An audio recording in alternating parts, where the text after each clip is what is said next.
네, 안녕하세요. 그루비의 김현찬입니다. 나도 브이로그 한번 해볼까? 라고 한 번쯤 생각해보신 적 있으시죠? 막상 조회수가 안 나오면 뭔가 좌절되기도 하고 그런 경험들 한 번쯤 해보셨나요? 안타깝게도 유튜브 알고리즘은 단순한 일상에는 반응을 하질 않습니다. 유튜브 알고리즘을 다른 말로 하면은 곧 시청자를 이야기하는 건데, 즉 시청자들이 여러분의 브이로그를 볼 이유가 없는 거죠. 시청자들은 본질적으로 이기적입니다. 여러분이 누구인지보다 이 영상을 통해 무엇을 얻을 수 있는지를 먼저 따집니다. 그래서 브이로그도 그냥 하시면 안 되고 철저하게 기획해서 찍어야 됩니다. 자, 그럼 오늘은 어떻게 하면 브이로그를 잘할 수 있을지에 대해서 깊이 있게 분석해보는 시간을 가져보도록 하겠습니다. 실제로 해외와 국내 좋은 사례들을 하루 종일 분석하고 내용들을 모아놨으니까요, 다른 곳에서 브이로그 잘하는 법 찾아볼 필요가 없으실 거예요. 제가 싹 다 긁어왔습니다. 자, 그럼 바로 시작하겠습니다. 첫 번째 열쇠는 니치 전략입니다. 이 니치는 확실한 타겟을 정해라 라는 뜻입니다. 단순히 주제를 정하라는 게 아니라 누가 내 브이로그를 볼 것인가, 그 사람에게 어떤 이득을 줄 것인가를 먼저 생각을 해봐야 됩니다. 우리는 연예인이 아니죠. 연예인의 일상은 누구든지 궁금해할 수 있지만 저희 같은 일반인들의 일상은 사람들이 사실 볼 이유나 근거가 전혀 없거든요. 그렇다면 우리 영상을 볼 이유를 만들어줘야 됩니다. 즉, 우리 영상을 통해서 시청자들에게 무언가의 이득을 줘야 되는 거죠. 내 영상을 볼 타겟을 정했다면 어떻게 이득을 주는 영상을 만들어야 될까요? 자, 예를 한번 들어보도록 하겠습니다. 운동하는 모습을 브이로그로 찍는다고 가정을 한번 해볼게요. 단순히 운동하는 일상은 이미 너무 많습니다. 하지만 이런 식으로 한번 주제를 정해보는 거예요. 퇴근 후에 갓생 살고 싶은 직장인들을 위한 10분 홈트 루틴을 공유를 한번 해줘보자. 또는 직장인 175cm에 80kg의 식단 관리법을 한번 공유해보자. 이런 식으로 촬영하기 전에 시청자에게 나의 일상을 보여주면서 정보와 어떤 이득을 줄 수 있을지에 대해서 미리 생각을 해보시는 거예요. 또 다른 예시를 한번 들어볼게요. 자취생 브이로그라고 했을 때 타겟하는 시청자의 관심사와 문제점이 무엇인지 파악을 하고 그것을 브이로그에 녹이는 방향으로 한번 고민을 한번 해보는 거죠. 유튜브에 들어가서 연관 검색어를 꼭 확인을 해보세요. 이렇게 자취생을 입력을 해보면 여러 가지 연관 검색어가 뜹니다. 이런 내용들이 브이로그 할 때 좋은 소재들이 될 수가 있겠죠. 구글 트렌드라고 키워드를 검색할 수 있는 사이트가 있는데요. 요즘 시기에 맞는 키워드 트렌드를 한눈에 확인을 할 수가 있습니다. 자취생이라는 키워드를 입력을 한다고 가정했을 때 지역, 시간, 검색 위치까지 설정을 해주시면 됩니다. 지역은 한국, 기간은 3개월 정도면은 트렌드 순환하는 시점이니까 3개월 정도로 체크해 주시고, 검색은 유튜브로 세팅을 하면 되겠죠. 이렇게 해서 아래쪽에 보시면 자취생이라는 키워드와 함께 검색된 키워드를 확인하실 수가 있습니다. 이 내용들을 보시면서 미리 생각을 해보면 좋은 거죠. 제가 임의로 한번 짜보면 자취생 예산 5만원으로 일주일 끼니를 버티기, 자취생 다이소 꿀템 필수품, 자취생 다이어트 식단,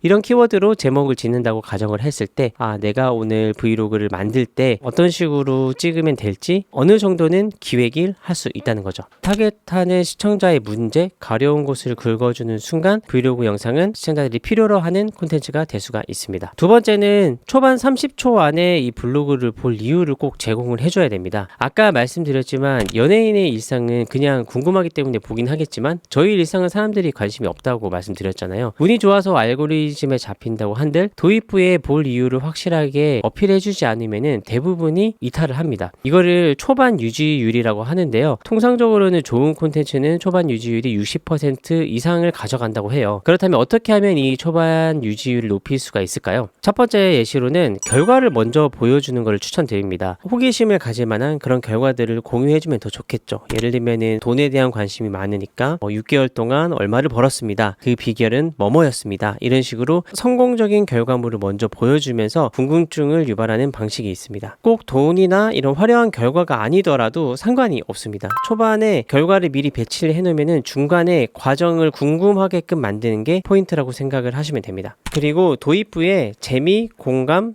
궁금하게 만드는 요소들을 묶어서 하이라이트를 앞에 까는 것도 좋은 방법입니다. 시청자들에게 문제를 제기하고 그 문제에 대해서 함께 공감하는 내용으로 도입부를 채울 수가 있습니다. 예를 들면은 다이어트 많이들 실패하시잖아요. 그런 부분들을 문제 삼고 공감을 해주는 거예요. 매번 다이어트 실패하시죠? 저도 그랬습니다. 하지만 저는 이런 방법으로 바꿨더니 정말 눈에 띄게 살이 빠졌다, 이런 내용들을 도입부에 넣어주면은 문제를 던져주고 거기에 대한 공감들과 해결까지 도입부에 들어가 있기 때문에 사람들이 초반에 이탈률을 줄일 수가 수가 있습니다. 이렇게 도입부를 유지시킬 수 있다는 점 기억하시면 좋을 것 같습니다. 유튜브가 참 여러 가지 방법론적인 것들이 있지만 우리가 타겟으로 하는 시청자가 클릭하게 만들고 보게 만든 뒤에 여러분을 좋아하게 만들면 되는 거예요. 이 본질에 집중하시다 보면은 자연스럽게 알고리즘을 학습하시게 될 거라고 생각이 듭니다. 자, 두 번째 정말 중요한 내용입니다. 브이로그는 꼭 이 3막 구조를 설계를 해야 됩니다. 인간의 뇌는 이야기에 반응하도록 설계가 되어 있어요. 이야기가 없는 영상은 바로 스킵이 되지만 구조와 이야기가 있는 영상은 시청자가 끝까지 보게 만드는 힘이 있거든요. 아니, 브이로그는 내 일상을 자연스럽게 보여주는 게 핵심인데 이런 구조와 스토리를 짜야 되는 건가? 진정성이 떨어지는 거 아니야? 라고 생각을 할 수가 있겠죠. 근데 이 구조는 의도적으로 연기하고 연출을 하라는 게 아니라 촬영하는 순간부터 구조를 생각하면서 찍어야 이 편집 단계에서 탄탄한 스토리와 빌드업을 완성할 수 있다는 점이에요. 이 세 가지 구조에 대해서 오늘 바로 설명해 드리도록 하겠습니다. 제1막 1막은 상황 소개입니다. 일상의 시작을 알리고 평범한 세계를 보여주는 그런 시간이죠. 시청자가 주인공의 상황에 공감할 수 있는 배경과 전반적인 상황을 깔아줍니다. 그리고 오늘 일과 사건을 알리는 거예요. 억지로 사건을 확대 해석할 필요는 없습니다. 오늘따라 유독 기운이 없다라든지 오늘 뭔가 핸드폰이 말썽입니다 라든지 이런 작은 변화나 변수, 감정들 이런 것들로 출발점으로 선택을 해보시면 좋을 것 같아요. 나중에 일상에 일어날 연계점이 될 수 있는 재료를 미리 도입부에 던져주는 거죠. 그래서 도입부 상황 소개는 영상 전체 분량의 20% 정도로 생각을 하시면 됩니다. 제2막입니다. 갈등과 도전입니다. 실제로 리얼하게 고군분투하는 장면들을 담으시면 되고요. 영상의 50% 이상을 차지하신다고 생각을 하시면 됩니다. 크게 완벽하지 않더라도 문제를 해결하고 애쓰는 여러분의 모습 자체가 궁금증을 해소하게 해주기도 하고 공감과 위로를 줄 수가 있습니다. 솔직한 상황과 감정을 공유하면 시청자는 그런 부분에서 진정성을 느낄 수가 있습니다. 제3막입니다. 마무리는 마음을 움직이는 메시지를 던져주시면 좋습니다. 배우고 느낀 점을 진솔하게 한번 얘기해보세요. 시청자가 여러분이라는 사람을 진심으로 좋아하게 만드는 결정적인 이유가 될 수가 있습니다. 그래서 여러분들이 촬영 그리고 편집할 때 이 3막 구조를 꼭 기억하고 촬영하고 편집을 한번 해보세요. 브이로그에서 연출과 기획의 개념은 인위적으로 사건을 만드는 게 아니라 이미 일어난 사건을 바탕으로 해서 편집으로 더 돋보이게 한다는 점을 잊지 않으시면 좋을 것 같습니다. 다음으로 브이로그 잘하는 방법 세 번째입니다. 편집 프로세스를 구축하는 겁니다. 브이로그는 일상을 많이 기록하고 후반 편집에 시간이 참 많이 드는 작업이에요. 그래서 좀 더 똑똑하게 작업을 할 필요가 있습니다. 머릿속으로 꼭 가편집을 해보시면 좋습니다. 브이로그는 영상의 호흡이 길기 때문에 모든 장면에 과한 편집으로 힘을 주다 보면 금방 지치고 편집 시간도 엄청 늘어납니다. 미리 메시지를 정해둔다거나 일상 속에서 그 메시지를 어떻게 녹일지 꼭 생각을 해보시면 좋습니다. 그렇게 정리가 되면은 필요한 장면 위주로 촬영할 수 있는 능력이 생겨요. 그렇게 되면은 또 원본 소스가 확 줄어드니까 편집도 훨씬 빨라지고 수월해집니다. 그 다음입니다. AI를 활용해서 미리 예상 시나리오를 뽑아보는 것도 도움이 됩니다. 여러분 촬영하시기 전에 챗GPT, 제미나이, 이런 클로드, AI 굉장히 많잖아요. AI들을 활용을 하셔가지고 위에 설명드린 이 3막에 대해서 학습을 시킨 다음에 오늘 예상되는 일정 3-4가지만 던져주면은 AI가 3막 구조에 맞춰서 여러가지 흥미로운 시나리오를 짜줄 겁니다. 한번 예를 들어볼까요? 오늘 나는 자취생 브이로그를 촬영할 예정이야. 3막 구조를 활용해서 오늘 일어날 일에 대한 시나리오 3개 정도를 생성해줘. 이런 식으로 프롬프트를 입력을 한다고 가정을 하고 내 스케줄을 이런 식으로 던져주는 거예요. 이렇게 자연스럽게 AI가 시나리오를 예측을 해줄 수가 있겠죠. 그래서 해당 내용을 보고 어떤 식으로 촬영할지 일어날 일에 대한 대응도 시뮬레이션해서 돌려볼 수가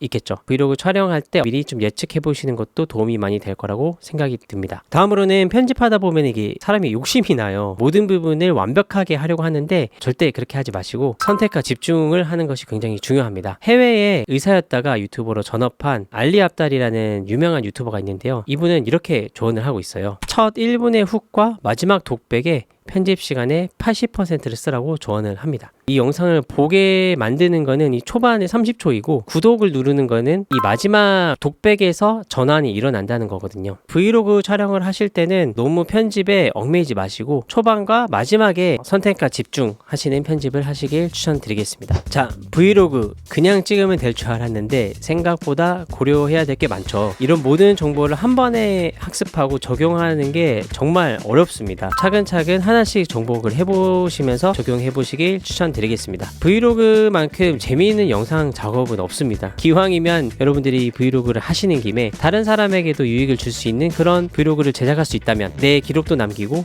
또 브이로그로 수익화도 할 수 있고 새로운 기회를 얻을 수 있을 거라고 확신합니다. 브이로그 하실 때 꼭 적용해보시면 좋을 것 같고요. 오늘 영상이 도움이 되셨다면 구독과 좋아요 부탁드리겠습니다. 시청해주셔서 감사합니다.